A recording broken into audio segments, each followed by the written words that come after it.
उसके बाद केमियोस्मोटिक hypothesis. केमियोस्मोटिक hypothesis हमने पीछे रिएक्शन पढ़ी, नॉन साइक्लिक फोटोफास्फोराइलेशन और cyclic photophosphorylation. Non cyclic photophosphorylation सभी प्रकार के पौधों में पाई जाती है, जबकि साइक्लिक फोटोफास्फोराइलेशन जो होती है एनारोबिक कंडीशन के अंदर काम में आती है और मैंने बैक्टीरियल सेल के अंदर ये पूरी होती है।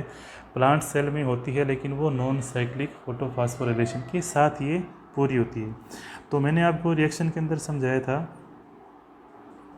कि किस प्रकार ये थाइलेकोइड मेम्ब्रेन की स्ट्रक्चर आपको बताई गई है, जिसके अंदर पीएस फर्स्ट और पीएस सेकंड का अरेंजमेंट यहाँ पर दिखाया गया है।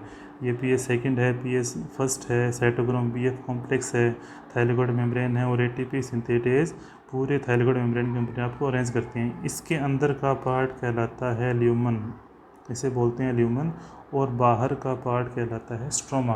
एक थाइलेकोइड मेम्ब्रेन की टिपिकल स्ट्रक्चर समझाई गई, जिसके अंदर अपने आप को अरेंजमेंट जो है वो इसका समझ में आया हुआ है पहले कि pigment system, photo system first और सेकंड किस प्रकार थाइलेकोइड मेम्ब्रेन के ऊपर अपने आप को व्यवस्थित रखते हैं ताकि वो लाइट रिएक्शन को पूरा करते हैं। अब हम समझते हैं केमियोस्मोटिक थ्योरी, केमियोस्मोटिक हाइपोथेसिस। केमिकल ऑस्मोटिक या रासायनिक परासरणी सिद्धांत ये दिया गया पीटर मिटशेल के द्वारा 1961 के अंदर। अब उसी डायग्राम को थोड़ा सा डिटेल में यहाँ पर समझाया गया है। जो डायग्राम आपने यहाँ पर देखा है, इसी डायग्राम को थोड़ा सा फोटो सिस्टम फर्स्ट और सेकंड के साथ ज्वाइन करके उसको थोड़ा सा डिटेल में समझाया गया है।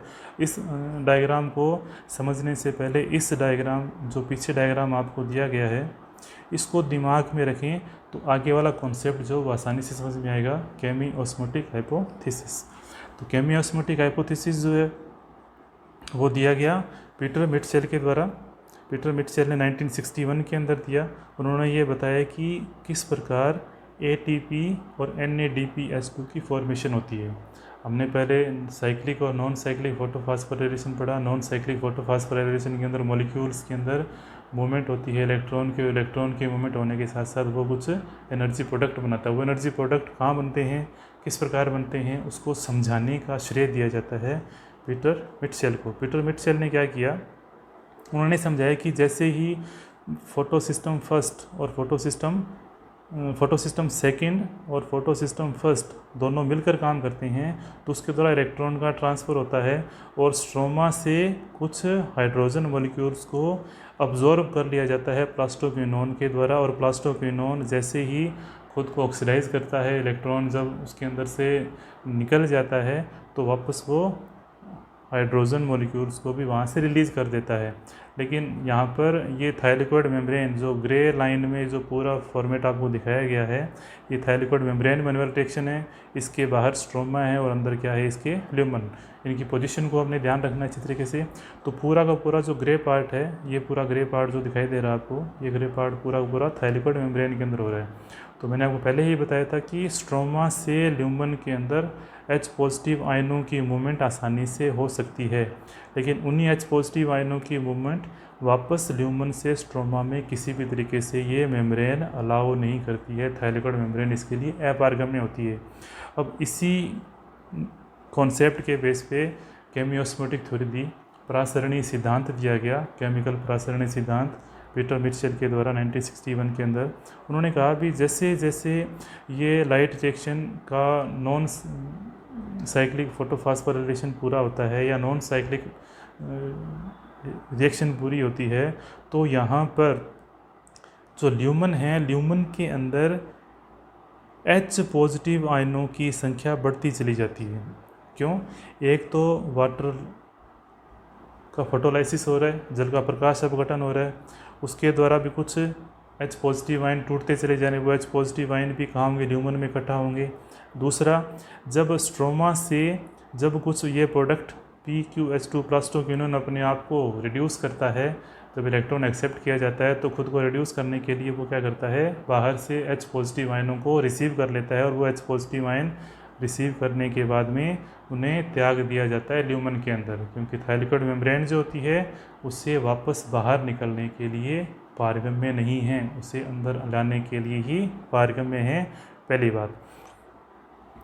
तो दो चीज़ यहाँ पर हो रही है, H पॉजिटिव आयन स्ट्रोमा से ल्यूमन के अंदर एंटर कर रहे हैं, और दूसरा ल्यूमन के अंदर खुद photolysis of water, oxygen evolve complex भी वहीं पर है, तो वो प्रकाश की उपस्थिति में जल के मॉलिक्यूल्स को तोड़ता चला जा रहा है। जब तक उसको प्रकाश मिलता चला जाएगा वो जल के अणुओं को तोड़ता चला जाएगा और वहाँ पर H पॉजिटिव आयनों की संख्या बढ़ती चली जाएगी। अब होगा क्या, इन दोनों कंडीशन में, पहली कंडीशन ये और दूसरी कंडीशन ये, इन दोनों कंडीशन के अंदर क्या होगा, यहाँ पर H पॉजिटिव आयनों की संख्या बढ़ जाएगी, जिसके कारण ल्यूमन का pH लो हो जाएगा। ल्यूमन का जो pH है H पॉजिटिव आयनों की संख्या के कारण क्या हो जाएगा, बिल्कुल ही गिर जाएगा, pH बहुत ही कम हो जाएगा। अब pH कम होता तो वहाँ पर एसिडिटी बढ़ेगी, एसिडिटी बढ़ेगी तो वो ल्यूमन को या थायलॉइड मेम्ब्रेन के लिए हार्मफुल होती है और पूरा हमारा ग्रेनल मेम्ब्रेन जो होती है वो डैमेज होने के चांस होते हैं। इस डैमेज से बचने के लिए क्या करते हैं, यहाँ पर मैंने आपको थायलॉइड मेम्ब्रेन के अंदर कुछ कंपोनेंट बताए थे कि यहाँ पर PS फर्स्ट भी अरेंज होता है, PS सेकंड भी अरेंज होता है, साइटोक्रोम BF कॉम्प्लेक्स भी पाए जाते हैं, और साथ में पाया जाता है ATP सिंथेटेज, ये भी इसके ऊपर अरेंज होता है। अब यहाँ पर काम आएगा ATP सिंथेटेज।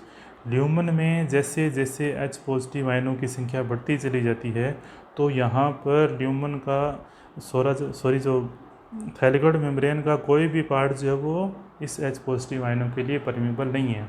इसके लिए परमेबल या पारगम्य है तो वो ATP सिंथेटेज जो पाया जाता है थायलॉइड मेम्ब्रेन के ऊपर ही पाया जाता है।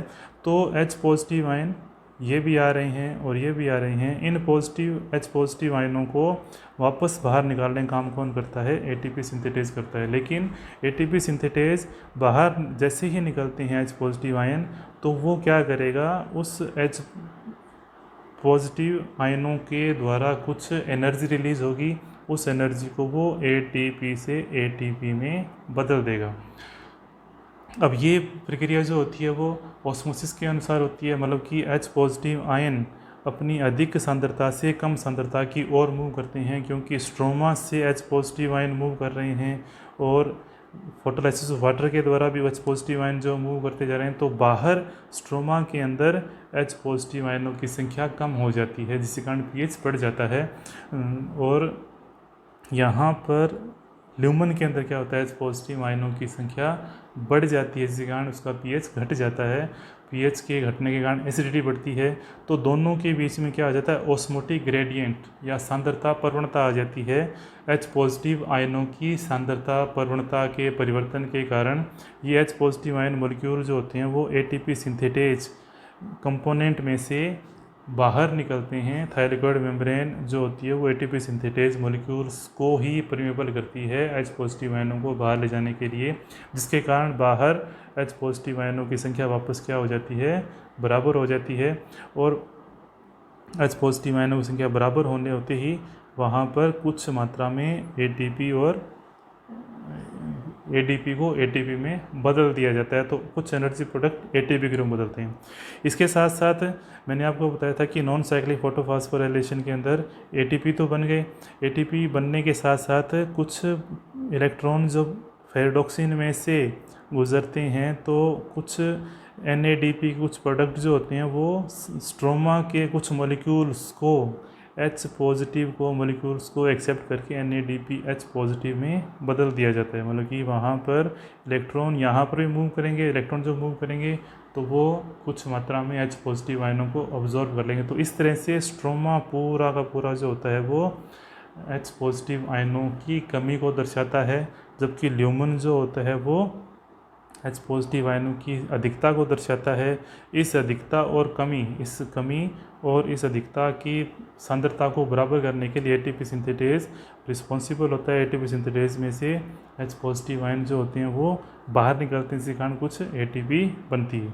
अब ये साइटोक्रोम B6 और F का क्या योगदान है, यहाँ पर भी ATP इसके द्वारा बनते हैं। तो वो ATP बनते हैं कब, जब स्ट्रोमा के द्वारा कुछ मॉलिक्यूल हैं H पॉजिटिव आयन के अंदर ट्रांसफ़र करते हैं। वही H पॉजिटिव आयन जब वापस बाहर जाएंगे तो इस दौरान यहाँ पर क्या बनता है, ATP बनते हैं। तो कुछ बुक्स में आपको डायग्राम में दे रखा है साइटोक्रोम B6 और F के बीच ATP बनते हैं, तो वो ATP वहाँ पर डायरेक्ट न बनकर इस प्रकार से जब हाइड्रोजन के मॉलिक्यूल मूव होते हैं और वो हाइड्रोजन मॉलिक्यूल्स मूव करते हुए ATP सिंथेटेज में से गुजरते हैं, तो उस ATP सिंथेटेज के द्वारा यहाँ पर इलेक्ट्रॉन की मूवमेंट होती है। इस इलेक्ट्रॉन के मूवमेंट के दौरान ही वो हाइड्रोजन मॉलिक्यूल इधर मूव करते हैं, इसलिए वहाँ पर ATP की फॉर्मेशन होती है। तो कुछ बुक्स के अंदर उसको सिर्फ साइटोक्रोम के द्वारा ही उसके बीच में दिखाया गया है, तो उसको बीच में न समझकर हम ये समझें कि स्ट्रोमा मॉलिक्यूल से प्लास्टोक्विनोन के H पॉजिटिव आयन को जब एक्सेप्ट किया जाता है और वह H पॉजिटिव आयन जब ल्यूमन में वापस आ जाते हैं, तो ल्यूमन से उन्हें ATP सिंथेज में से गुजरना पड़ता है, तब कहीं जाकर वो ATP बनते हैं। तो इस तरह से ये पूरी प्रक्रिया ऑस्मोसिस के कॉन्सेप्ट को या परासरण के कॉन्सेप्ट को पूरा करते हुए ATP की फॉर्मेशन होती है, इसलिए इसको हम बोलते हैं chemiosmotic hypothesis, chemical osmotic hypothesis of Peter Mitchell ने दी थी। और इसी के द्वारा कुछ एनर्जी प्रोडक्ट बनते हैं जो ATP और NADP के रूप में बनते हैं।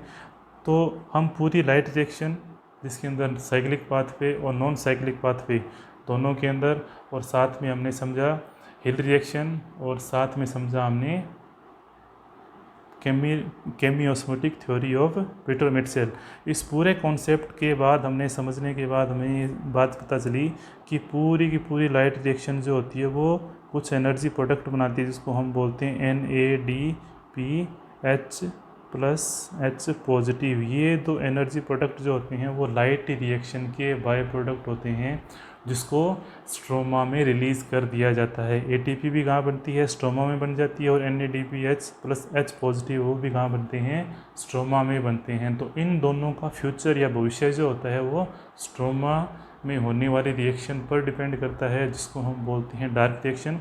डार्क रिएक्शन को समझने के लिए हम इसको नेक्स्ट जो टॉपिक होगा हम नेक्स्ट टॉपिक में समझेंगे। तो ये यहाँ पर केमियोस्फेटिक हाइपोथेसिस की पूरी थ्योरी दे रखी है। इस थ्योरी को हम यहाँ पर समझ सकते हैं। जो पीछे टॉपिक आपको समझाया केमियोस्फेटिक थ्योरी, उसको हम थ्योरेटिकली यहाँ पर समझ सकते हैं। यदि कोई चीज़ यहाँ पर आपको समझ में नहीं आ रही है तो कमेंट बॉक्स में आप अपनी प्रॉब्लम को शेयर कर सकते हैं। यदि वीडियो पसंद आई हो और टॉपिक समझ में आया हो तो आप इस वीडियो को लाइक करें, सब्सक्राइब करें और शेयर ज़रूर करें। धन्यवाद।